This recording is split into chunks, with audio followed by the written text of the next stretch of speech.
The following video is sponsored by the Greek American Heritage Society of Philadelphia. This is a story my mother told me. I never knew about it, and she told it to me pretty early. She said, "I knew you were going to be an artist." I said, "Well, how did you know that?" She says, "You don't know. When you're in a crib in Utah, your dad was a coal miner.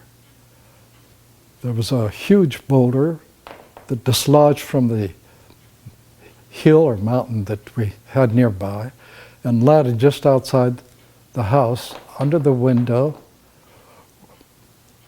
where inside you were in a crib. And when I saw it, of course, I was frightened to hear this rumbling coming down, and it stopped before hitting the house. I knew you were going to be a sculptor." We're speaking with Evangelos Frudakis, sculptor in every sense of the word, and also a veteran. Mr. Frudakis, welcome, and thank you for inviting us into your home. Could you briefly touch on your background, where you grew up and where you were born? Well, I was born in Utah, Range, Utah. Coal mining was my father's labor. I had no schooling, so therefore he had to do the kind of work that called for a strong back. He was a marvelous physical specimen. And that's where I was born. My brothers and sisters were born in Wyoming, which was another mining community. Could you talk about your Greek background briefly there? Yes, my father and mother were both born in Crete, on the island of Crete. My father's from Lycambos, and my mother was from Niohorgo. She's from the low country, and my dad's more from the hills. And it was an interesting marriage because my dad had a partner. Everybody had a buddy that they watched each other's back. And my dad was ready to get settle down and get a wife. And my father's friend and buddy said, "I have a sister in Crete, marriageable age. Would you be interested?" And he said, "Well, what'd she look like?" He said, "Well, I got a picture. You come over and we'll show it." Well, he saw the picture. "Oh, she looks great." So he sent the money, got her over. But before she arrived, he got to pass his carriage in town because they didn't have automobiles then, and at this particular area, roads. So he figured if she didn't look like the photograph, like I said, the Toscaso. So she came, one look, and he was convinced this was the woman he'd like to marry. So he courted her, and they got married. And they were married for quite a few years. There's a wonderful photograph here on the table that you've brought out to share with us. Could you tell us about that photograph and life in the Utah-Wyoming community for you? This is probably so typical of so many of the Greek young men that came into this country at that time. They were all looking for work, and they were met at Ellis Island, at which time these foremen, or whatever they call them,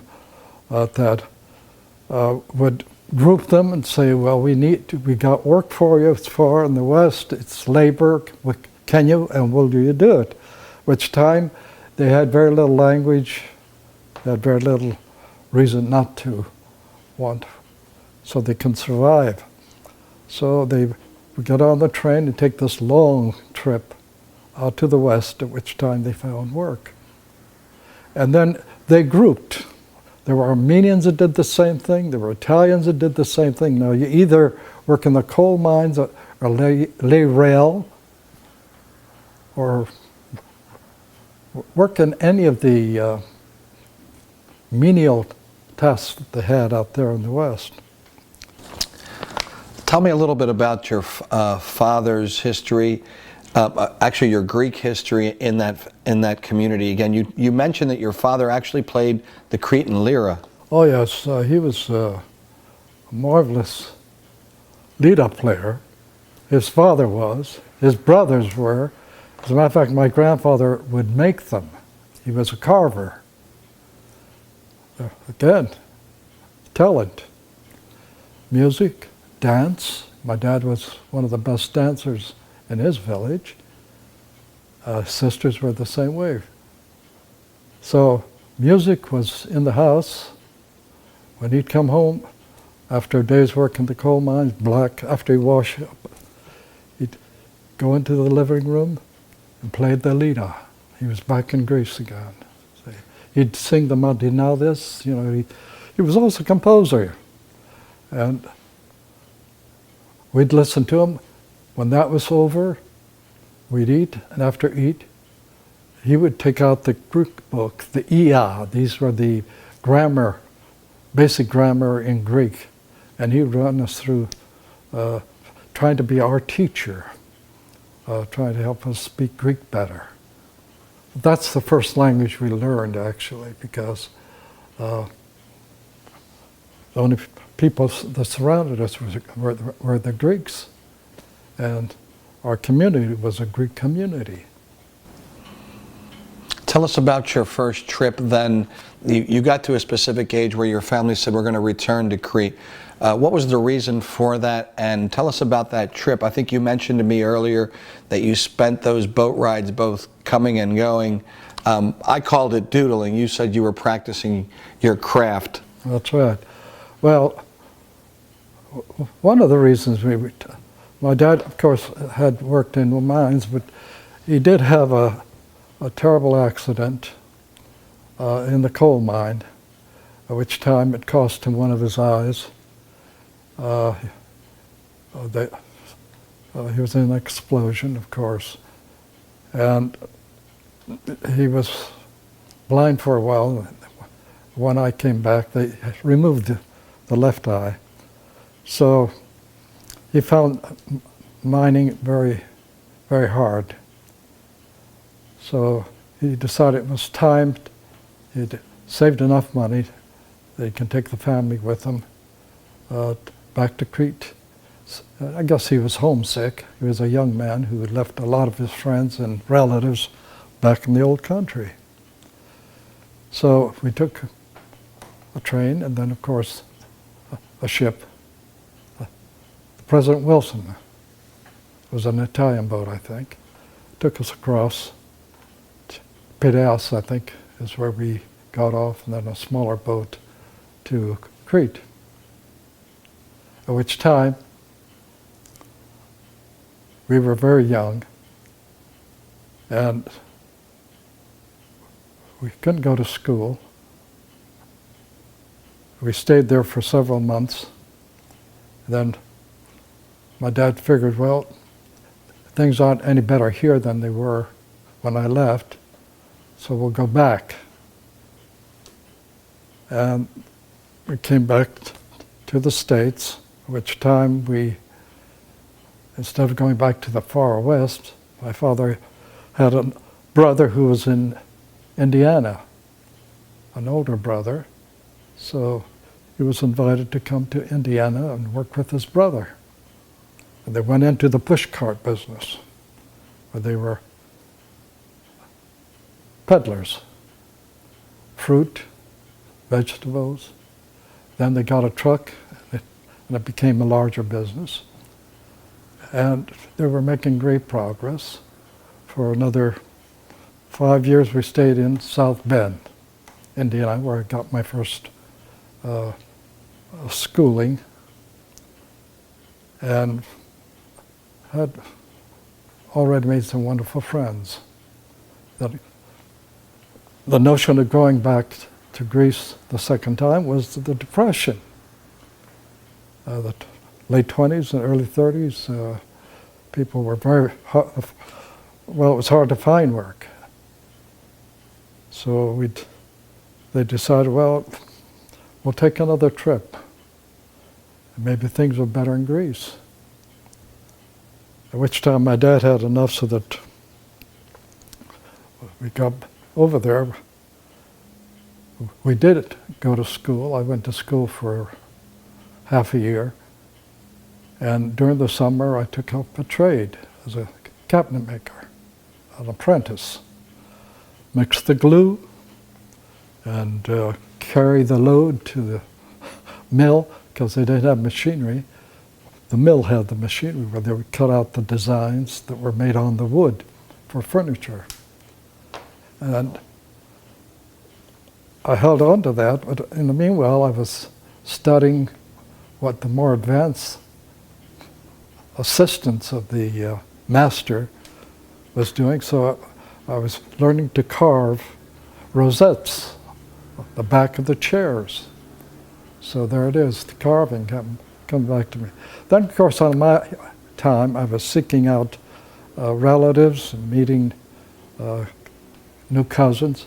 I'd seek out coins or anything art. So I was making a collection of very fine coins. And on the reverse, some of these reverse coins would have these wonderful designs of Hercules or the mythological family, Zeus, Ida.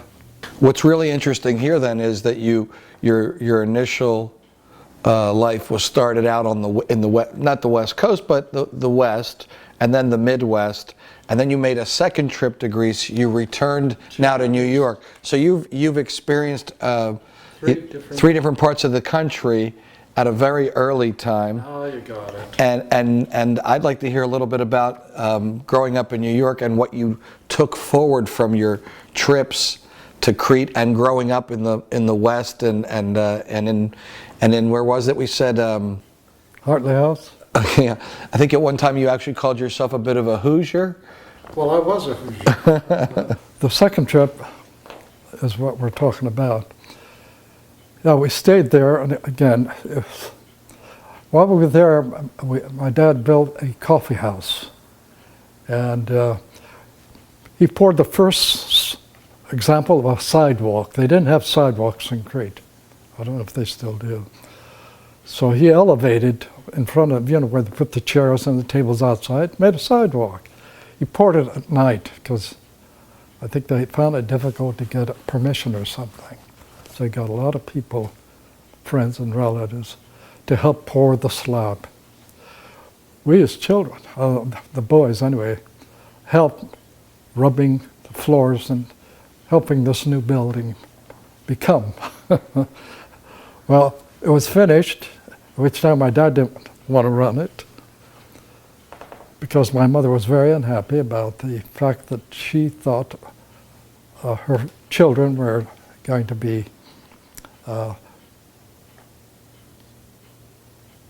held back because of lack of opportunity for higher education, etc. She had a lot of reasons. So she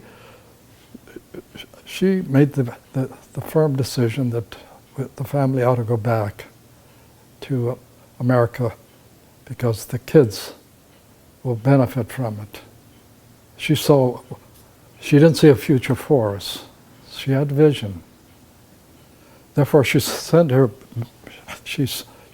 best. She accumulated an awful lot of bedroom linens and fancy spreads and what have you, so that the Greek women would come and buy them, which time it got us enough money for the tickets to get back to the States. So she did make a maximum sacrifice. These are things she saved up for many, many years. However, we came back to New York instead of going back to South Bend. And in New York, the only place you can find where there were Greeks at that time were on the west side, and it was a mixed neighborhood. So we were on the west side on 9th Avenue between 40th and 41st Street. It was a tenement neighborhood, 4 flights of stairs to get to your apartment. And that's where we ended up. We lived in this neighborhood that was a mixed culturally, but wonderful markets. People were selling fruit, vegetables, dry goods, anything you needed. All you had to do was step downstairs. It was like South Philadelphia. So that was the nature of the neighborhood. Irish, German, Jewish, Italian. And because we were from Indiana, we had this Hoosier accent. So that when we went to school, PS 51, in New York, the kids would call me cowboy. They thought I was from the far west. And they would, every other word was foul. Well, we didn't talk like that when we were kids in Indiana or the far west. Because art is a test of excellence. And I fed on that. The challenges. It's not unlike boxing or anything else, or theater, or music. You try to excel and bring the best that's in you. And that's been my career. Every job I do, every commission I get, most of them, people have seen my work and hire me, or it's a competition. I compete and win. Let's talk about some of your commissions. Have they been done nationally, internationally? What type of work was it? The national work, of course, was the signer for the Philadelphia for its tricentennial birthday. They wanted to give the city a gift. A committee of powerful men in business, and also members of the what is it? The Independence Hall Association. I think they have 200 members, and they see that all the wonderful history we have, buildings and what have you, are taken care of. Well, they're making the gift to the city for tricentennial, and they chose a committee to visit all the artists, all the sculptors, and to select something as a gift. Well, when they saw I had my signer already done for another job, for a bank, and they put me on hold. So when the committee saw this, they said, put it in the closet, it's ours. It's going to be the gift to the city. Much later, there was a competition again for the hotel, the Rittenhouse Hotel. It was just finished, and they were going to do a fountain in front of the building. And they were looking for an artist to do it, a sculptor. And it was my good fortune that the landscape architect who did the landscaping in front of the building was a pre-Romer who knew my work and asked me to submit.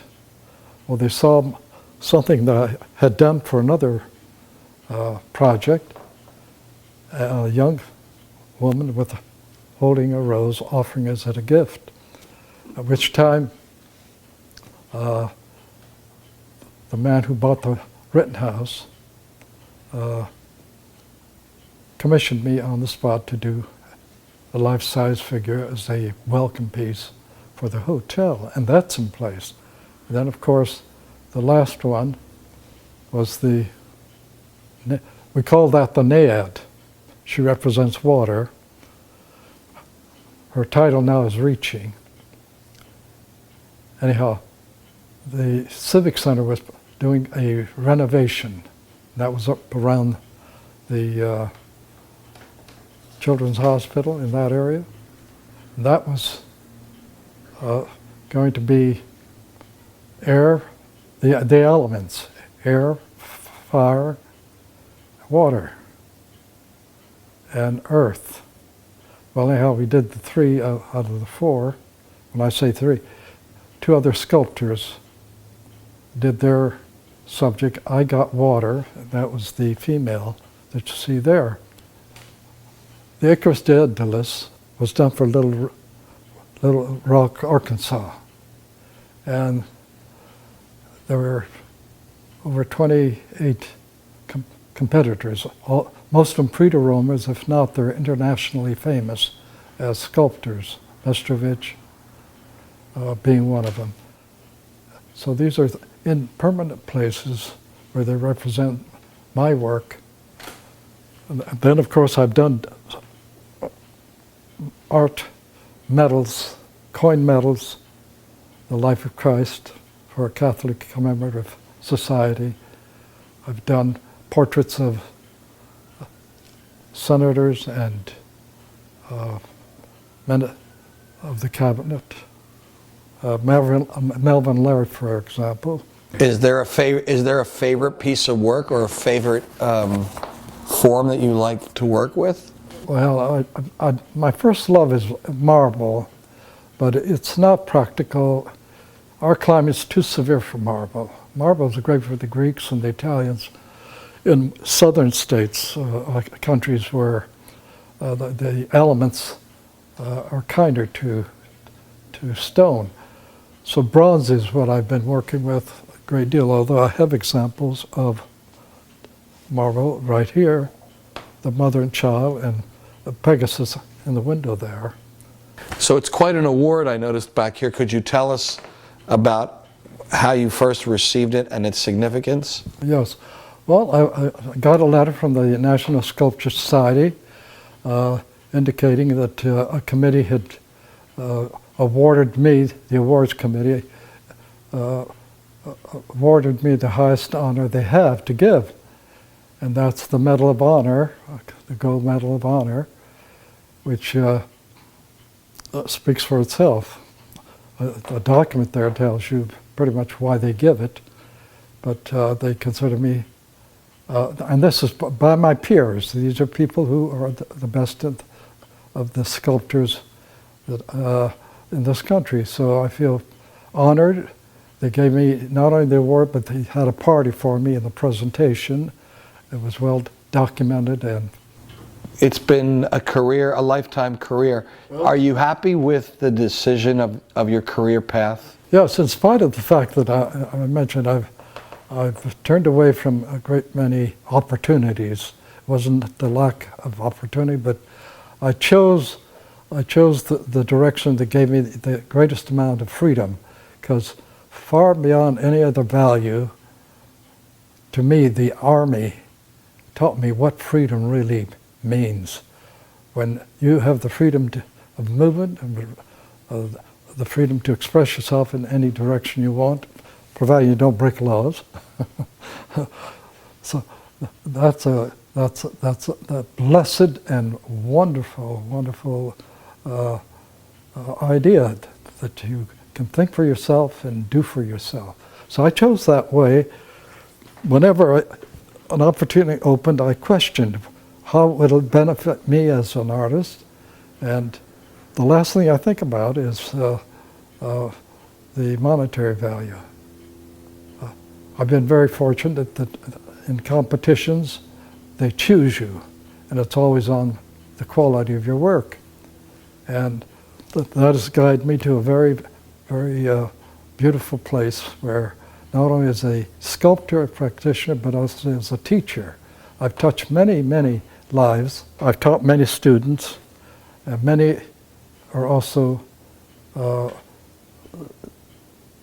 doing their work and developing their own careers, and that makes me feel that I've made a real contribution, helping other people's lives besides my own, which I wouldn't have done anything different. Final question. How would you like to be remembered?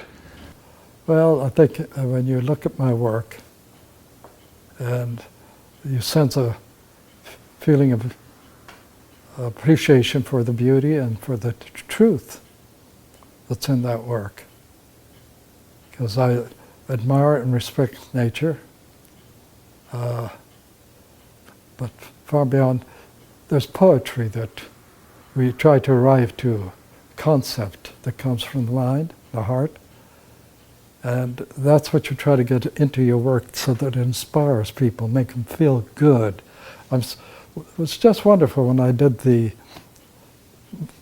various statues that I pointed out as the high points, that people will say, well, I saw it and I just felt so wonderful that work like this is still being done. It makes you feel, well, there aren't many of us. And this is what the Greek influence on me was, the same choice that they had. And they chose truth, and they chose beauty, and the excellence that one ought to seek in everything they did back in those days. That's what teachers were teaching the young. And in war and in peace, excellence was always sought. So I'm an extension of that culture. And that's my contribution to my country, I hope, and to the world. For those that have my work and can appreciate what I've done, then you feel your life has been worth the trip. But far beyond even that, it's been wonderful for me. I say you never stop growing. Each challenge you have, you find more dimension to yourself, more things that you didn't know about yourself. And those are adventures. That's what we get back, besides hopefully a good fee. Thank you for talking with us today. It's been my pleasure meeting both of you, Greek Americans, and I hope you find more. Thank you.